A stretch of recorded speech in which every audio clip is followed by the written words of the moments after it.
1995 жыл Жезқазған тарихындағы маңызды кезең.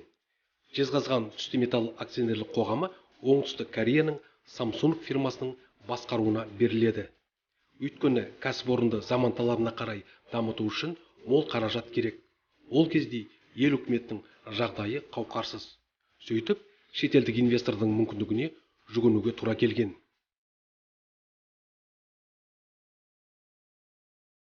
90 жылдардың ортасындағы оңтайландыру саясаты Жезқазғанды айналып өткен жоқ. Мемлекет қаржысын үнемдеу мақсатында 1997 жылы еліміздегі жабылған бірнеше облыстардың қатарында Жезқазған облысы да бар.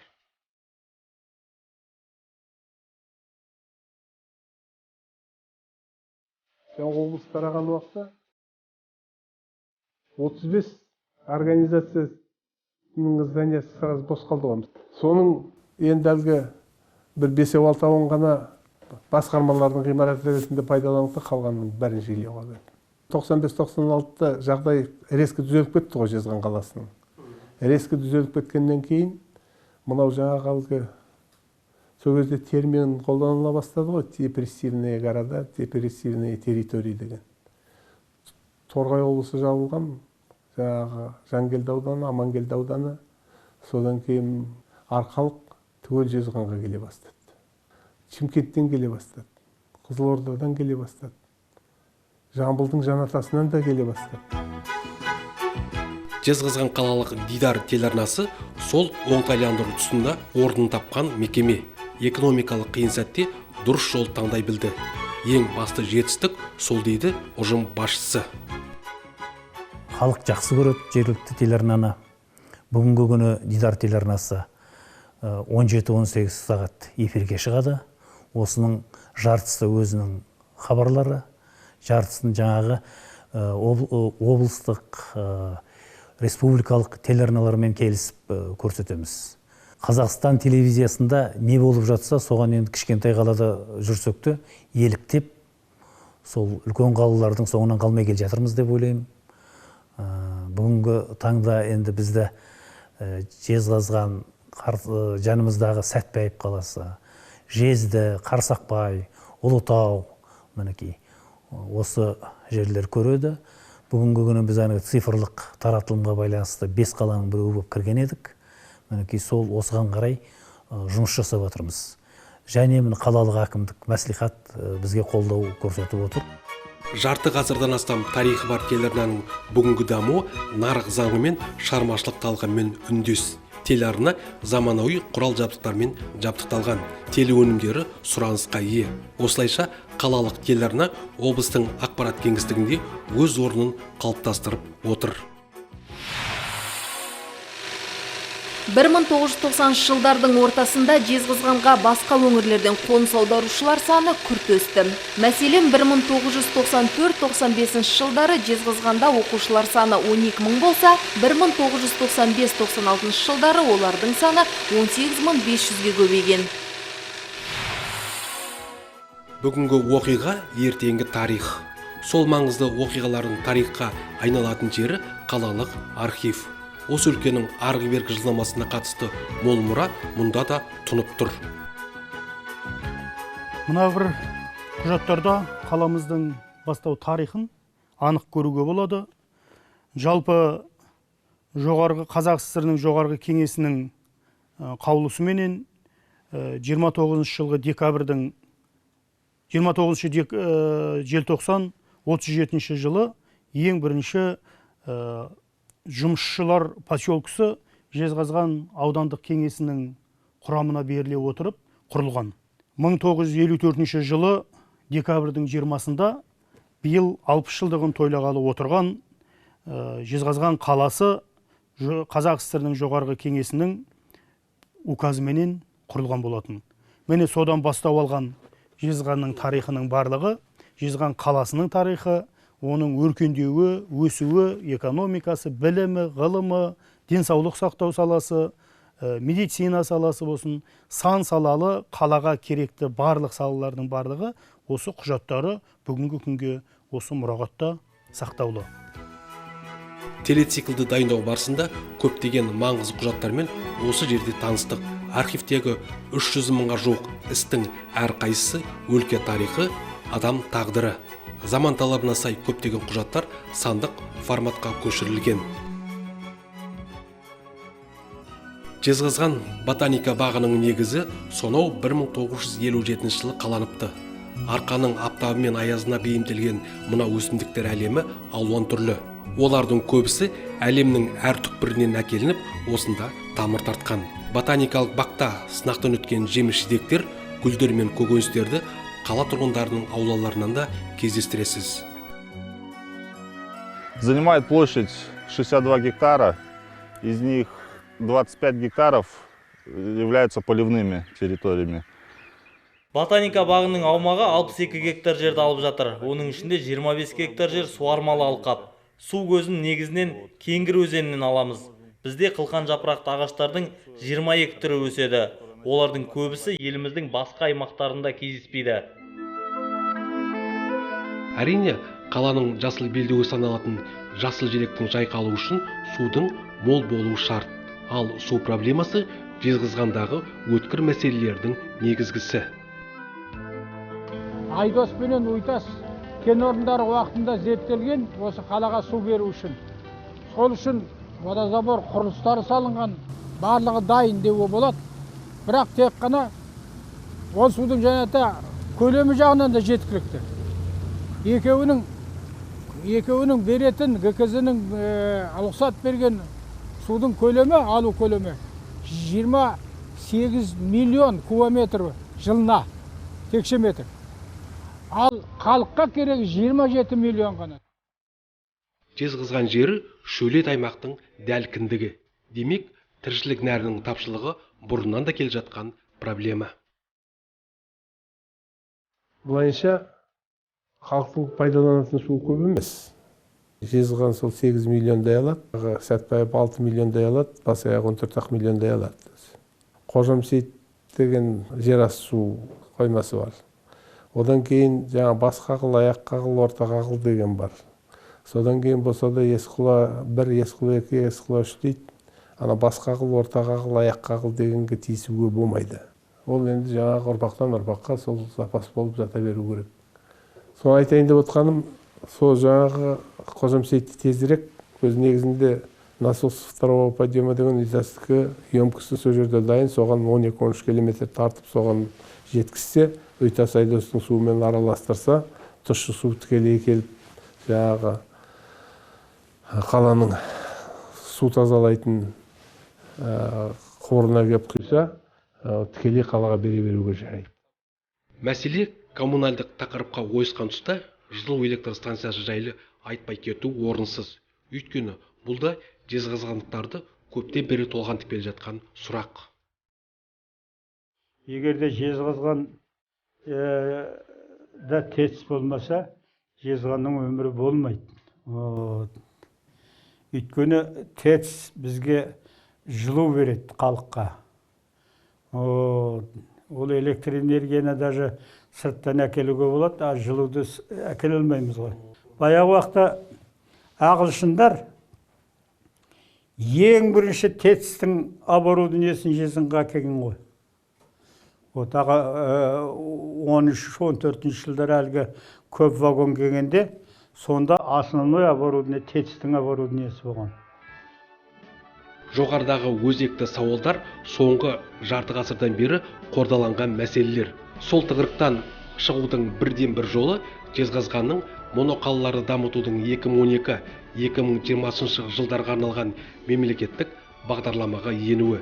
Демек, қаланың әлеуметтік экономикалық мәселелері енді оң шешіледі деген сөз. Бұл да болса, үкіметіміздің Жезқазған аймағына деген шынайы қамқорлығының жемісі. Ұлтымыздың көшбасшысы Нұрсұлтан Әбішұлы Назарбаевтың тікелей бастамасымен Жезқазған Бейнеу темір жолының салынуы, бүгінгі осы темір жолдың үстінде жүк пойыздарының алғашқы бағытын жүре бастауы, осы темір жол бойындағы, осы Жезқазған өңіріндегі халықтың көптен бері жүрген үміт отын қайта жаға бастаған секілді. Бұның өзі біздің Жезқазған Ұлытау өңірінің дамуына, оның жаңа бюджеттік түсімдердің түсуіне ерекше молайтатыны бізді ерекше қуантады. Бүгінгі таңның өзінде осы өңірде осы құрылыспен айналысып жатқан компаниялардың өзінде қаншама келіп еңбек етіп жатқан азаматтар көп. Ол сол азаматтардың біраз бөлігі ертең болашағын осы өңірмен байланыстырып қалатынына да мен кәміл сенемін. Еліміз тәуелсіздік алғаннан бері мемлекет басшысы Нұрсұлтан Назарбаев бұл өңірге жыл сайын келеді десек артық айтқандық емес. Өйткені Жезқазғанның ел экономикасында алар орны маңызды әрі салмақты. Мәселен, Қарағанды облысы қазынасының 3-тен 1-ін толтырып отырғанда осы Жезқазған өндірісі. Демек, алтын аймақтың болашағы үнемі елбасы назарында. 2014 жылдың тамыз айы. Бұл күн Жезқазған қаласының жылнамасындағы ең шуақты сәттердің бірі.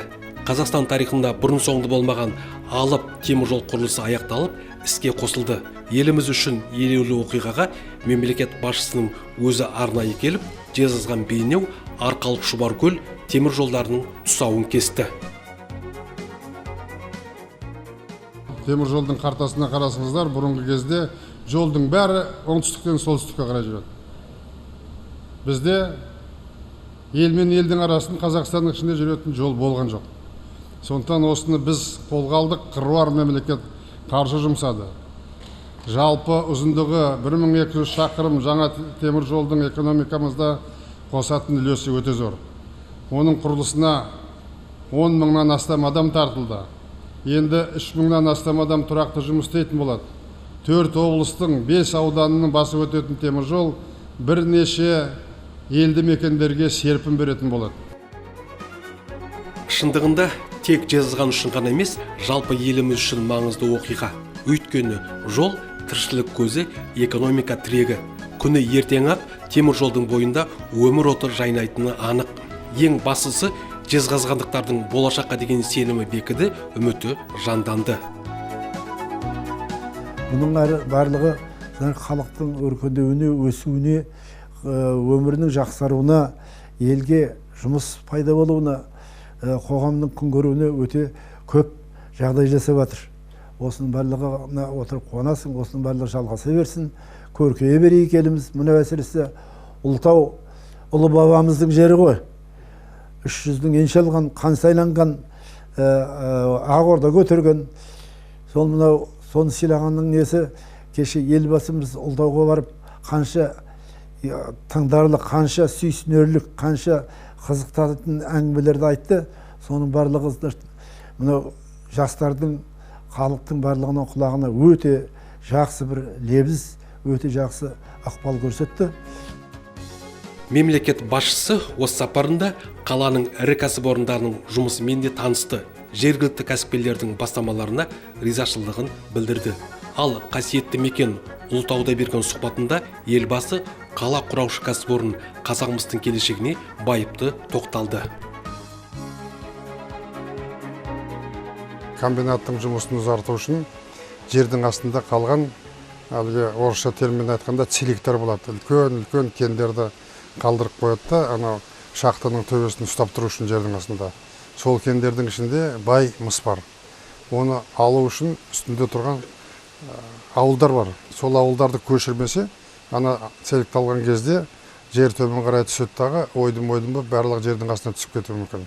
Сол үшін мемлекет 250 миллион ақша шығарып, 6000 жұпыны жаман үйлерде тұратын халықты жақсы үйлерге көшіріп, астындағы кенді алып, кеннің өзінің 200 миллион тонна рудасы, одан шығатын 2 миллион тонна мыс, сонда 20-30 жылға комбинатқа жұмыс береді деген сөз.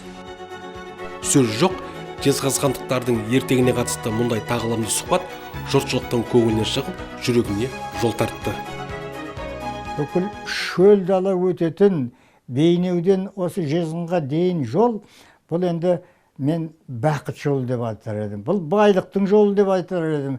Бұл жаңғыз Жезқазғанның қана емес, бүкіл Қазақстанның, біздің еліміздің осы жол арқылы танымал болатынына мен күмәнім жоқ.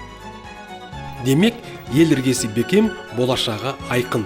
Әсіресе, былтырдан бері үнсіз қалған мыс зауытының қарашайында қайра іске қосылатындығы ел қуанышын еселей түскен. Қазақстан Республикасының президенті Нұрсұлтан Әбішұлы Назарбаев осы жақын күндері Жезқазған аймағында болып қайтты. Елбасы өз сөзінде биылғы жылдың қарашасында Жезқазған қаласында бір жылдай тоқтап тұрған мұз зауыты қайтадан іске қосылатынын айтты. Елбасының бұл сапары қала тұрғындары үшін үлкен құрмет. Әлемдік өндірістік 20%-ға гидрометаллургия негізделген. Бұл дегеніміз құрамы бай емес, арзан кеңді өңдеуде оңтайлы әдісі болып табылады. Қазақымыз өз тәжірибесінде бірінші рет гидрометаллургия әдісін енгізбек. Оның артықшылығы мысты 92-94%-ға дейін өңдеуінде. Біздің мамандар қазіргі кезде ең төменгі сападағы кеңді өңдеу бағдарламасын аяқтауға шұғыл кірісті. Жезқазған аймағының кеніштері үшін енгізіліп отырған гидрометаллургия тәсілі маңызды стратегиялық мәнге ие технология. Компания төмен сұрыпты кенді өндеудің жаңа технологияларын енгізе алады. Бұл тау-кен жұмыстарын ұйымдастыруға кететін шығындар мен жалпы өзіндік құнды азайтуға септігін тигізеді. Қала болған соң, ол тек кешегі кемелістермен ғана ерекшеленбейді. Бүгінгідей жоғарыда келтірген проблемаларды шешуде өте маңызды. Ал осындай өзекті мәселелерді шешуде жергілікті атқарушы билік өкілдеріне жүктелер міндет орасан зор. Жезқазған кешені жоспары 2012-2017 жылы елбасының тапсырмасымен кезінде жасалғандықтан, оны былтыр 2013 жылы оны қайттан қарастырып, 2012-2020 жылға шейін созып, 88 шара қайттан көбейіп 351 миллиард бөлінетін болды. Биылдан бастап 500 миллион теңгеге Бекболат саймен Қостангөлді районның су құбырлары өзі бізде нашар-тұғын, сол жұмыстарды бастап, қазіргі уақытта сол жұмыстың жартысын осы биыл орындап, келесі жылы сол жұмыстар жалғасады. Көптен бері Жезқазғанда көп қабатты үйлер салынбағандықтан, қазіргі енді биылдан бастап біз 3 үйдің құрылысын бастадық. Елбасының өзінің тапсырмасымен бір сала қала бағдарламалары бар, үкіметтің басқа бағдарламаларымен біздің Жезқазғандарға өркейет, өсет деген ниеттеміз. Алғашқы құрылысшылар алаңы. Мына бүлдіршіндер қаланың жас тұрғындары. Жезқазғанның болашақ құрылысшылары осылар. Олардың періште көңілдеріндегі көрікті ойлары да қала тарихымен өзектес, жезқазғандықтар тағдырымен мазмұндас.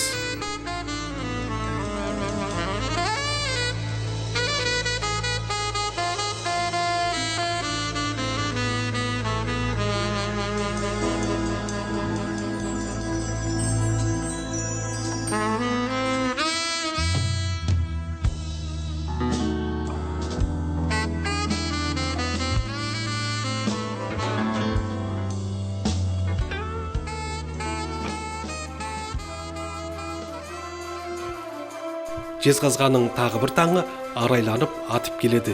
Енді бірер сағаттан соң қала қалыпты жұмыс ырғағына кіріседі. Тағы бір еңбек күні басталады. Алда үлкен асулар тұр. Тек жасампаз еңбекпен сүйікті қаланың болашағын баяндету жезқазғандықтардың мерейлі мақсаты. Осыдан 60 жыл бұрында солай болған. Бұдан кейін де солай болмақ.